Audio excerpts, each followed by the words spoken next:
디도서 1장 1절에서 4절 말씀입니다. 하나님의 종이요 예수 그리스도의 사도인 나 바울이 사도된 것은 하나님의 택하신 자들의 믿음과 경건함에 속한 진리의 지식과 영생의 소망을 위함이라. 이 영생은 거짓이 없으신 하나님이 영원 전부터 약속하신 것인데 자기의 때에 자기의 말씀을 전도로 나타내셨으니 이 전도는 우리 구주 하나님이 명하신 대로 내게 맡기신 것이라. 같은 믿음을 따라 나의 참 아들된 디도에게 편지하노니 하나님 아버지와 그리스도 예수 우리 구주로부터 은혜와 평강이 내게 있을지어다. 아멘. 할렐루야. 오늘도 좋은 날입니다. 디도서 1장 1절에서 4절 말씀 묵상입니다. 오늘은 믿음의 참아들 디도라는 제목으로 말씀을 나누도록 하겠습니다. 사람은 죽을 때가 되면 두 가지를 찾는다고 합니다. 고향과 자손입니다. 고향을 찾는 것은 자신의 삶의 뿌리인 고향을 그리워하는 기소 본능입니다. 그리고 자손을 찾는 것은 자기 연장의 본능입니다. 그러나 단순히 자손을 남겼다는 사실보다 어떤 자손을 남겨서 어떤 영향력을 후대에 계승했느냐가 중요합니다. 바울은 육신의 자손이 없었습니다. 그러나 바울에게 영적인 자녀들이 있었습니다. 그는 영적인 자녀들을 양육하는 일에 매우 심혈을 기울였습니다. 대개 부모님들이 자기 자녀를 기를 때보다 쏟는 그 정성 이상이었습니다. 영적 자녀들을 통한 신앙의 계승이야말로 바울이 생애 가운데 가장 소중한 유산입니다. 4절에서 바울은 나의 참아들 디도에게 편지하노니 라고 시작합니다. 그런데 성경을 살펴보면 바울이 나의 아들 또는 나의 참 신앙의 아들이라고 불렀던 사람은 사실 디모데와 디도 외에 한 사람이 더 있습니다. 바로 오네시모입니다. 빌레몬서 10절에서 갇힌 중에 낳은 아들 오네시모라고 말합니다. 바울은 로마 감옥에서 오네시모에게 복음을 전하여 하나님의 자녀가 되게 했습니다. 그래서 그를 갇힌 중에 낳은 아들이라고 불렀던 것입니다. 오네시모는 처음에 범죄자였지만 그는 바울을 통해 회심한 후에 자신의 죄를 철저하게 회개하고 이후에 영적 거장이 되어 예배소 교회의 감독까지 되는 인물이 되었습니다. 바울은 자신이 직접 전도하고 그들의 믿음이 성장할 수 있도록 양육한 사람들을 이렇게 자기의 영적 자녀라고 불렀습니다. 바울은 많은 대중을 상대로 복음을 전했고 그가 전한 복음은 전 세계로 뻗어나갔습니다. 그런데 중요한 것은 특별히 몇몇 사람을 아주 집중적으로 양육했고 자신이 신앙적으로 영향력을 끼쳤던 사람들을 자기의 자녀라고 불렀습니다. 이들이 있었기에 사실 바울의 사역은 그의 죽음 이후에도 영광스럽게 계승되었던 것입니다. 이러한 믿음의 계승은 모든 그리스도인들의 책임입니다. 우리가 죽었을 때 우리를 생각하면서 참으로 저분은 내 믿음의 어머니였다. 저분은 정말 내 믿음의 아버지였어. 라고 고백하는 사람이 나올 수 있어야 한다는 것입니다. 그냥 형식상 그렇게 부르는 것이 아니라 정말 우리의 신앙이 그들에게 충격과 감화를 받아 저절로 그런 말이 우러나올 수 있게 해야 합니다. 물론 우리는 만나는 모든 사람에게 복음을 전하고 신앙적인 격려와 권면을 아끼지 말아야 합니다. 그러나 내 믿음의 아들, 딸이라고 부를 수 있는 성도가 반드시 있어야 합니다. 이것이 믿음의 계승입니다.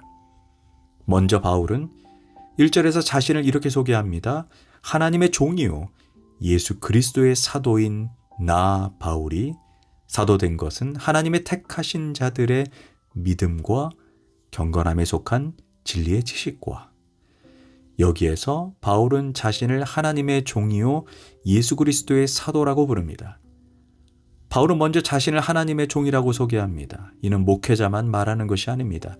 예수님의 핏값을 주고 사신 성도들은 다 하나님의 종들입니다.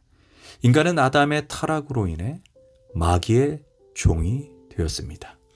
그런데 예수님께서 마귀의 종이었던 우리를 십자가의 보배로운 피로 값주고 사셨습니다.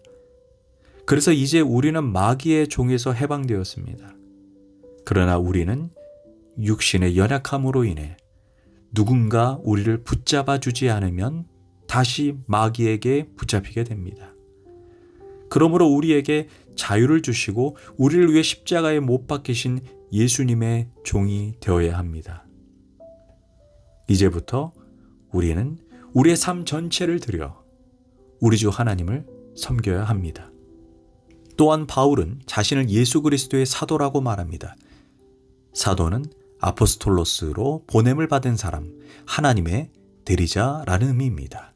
넓은 의미에서 내가 지금 서 있는 장소, 내가 서 있는 공동체, 내가 서 있는 직장을 위해 하나님께서 나를 특별히 선택해서 보내셨다라는 의식이 있다면 그가 사도입니다. 나를 통해 하나님을 증거하고 나를 통해 하나님의 영광을 드러내기 위해 보내셨다는 것입니다. 단순히 입술로만 증거하는 것이 아니라 내 삶으로, 내 착한 행실로 하나님이 어떤 분이신지를 보여주는 사람입니다. 그런데 바울은 이처럼 자신이 예수님의 종이고 사도가 된 이유가 있다라고 말합니다. 그 이유는 하나님의 택하심을 받은 자들 때문이라고 말합니다. 구체적으로 3가지를 언급합니다. 첫째, 하나님의 택하신 자들의 믿음 때문입니다. 바울은 1절에서 믿음을 하나님의 택하신 자들의 믿음이라고 부릅니다. 주님의 택함 받은 모든 사람이 소유한 믿음, 같은 믿음인데 이 믿음은 나만 가지고 나만 소유할 것이 아닌 또 다른 누군가에게 그대로 심겨지고 계승되어야 합니다. 그러기에 바울은 디도를 4절에서 같은 믿음을 따라 나의 참 아들 된 디도라고 부르는 것입니다.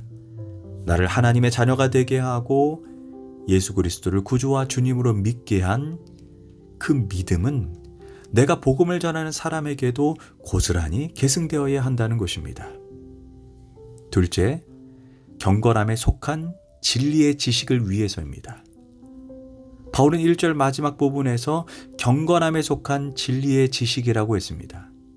바울은 특별히 목회 서신에서 경건이라는 측면을 매우 강조합니다. 우리가 소유한 진리의 지식은 우리를 구원에 이르게 하는 데서 끝나서는 안 됩니다.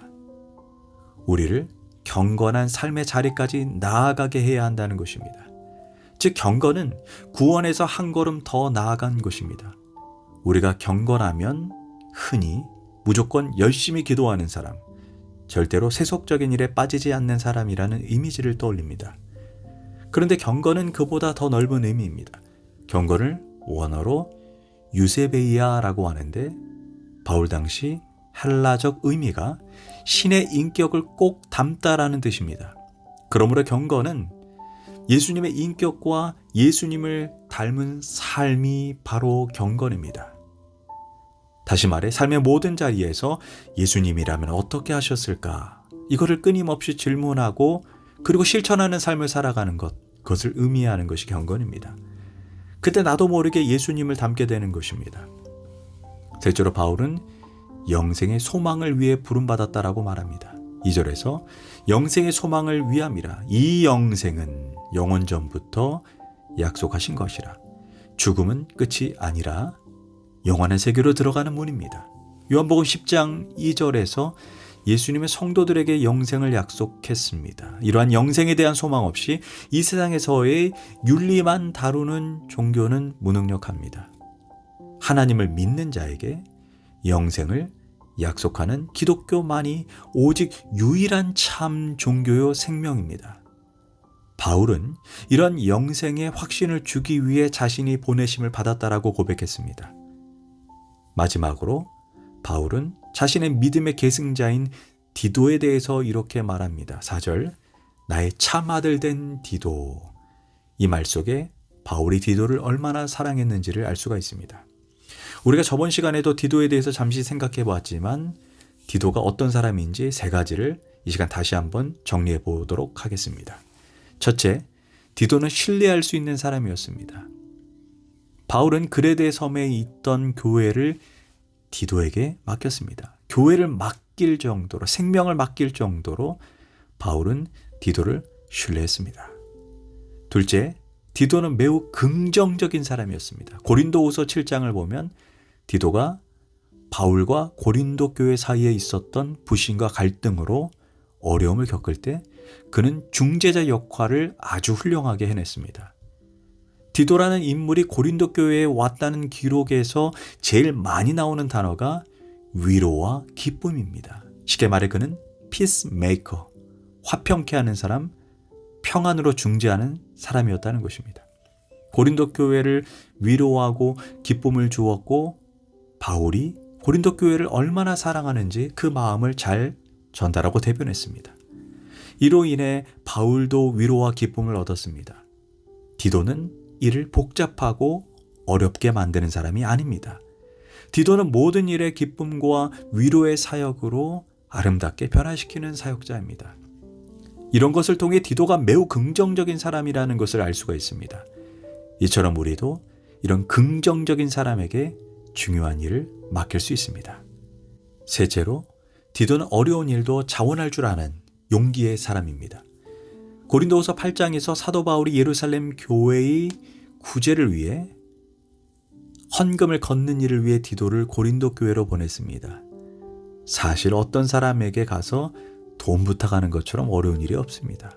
그런데 디도는 바울과 동일한 마음을 품고 자원하여 고린도 교회로 갔고 훌륭하게 그 일을 감당했습니다.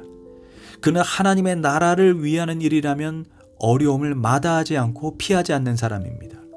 교회에서도 생색내는 일은 앞장서서 하면서 막상 어려운 일이 생기면 피하려고 드는 사람들이 대부분입니다. 디도 같은 사람이 많지 않습니다.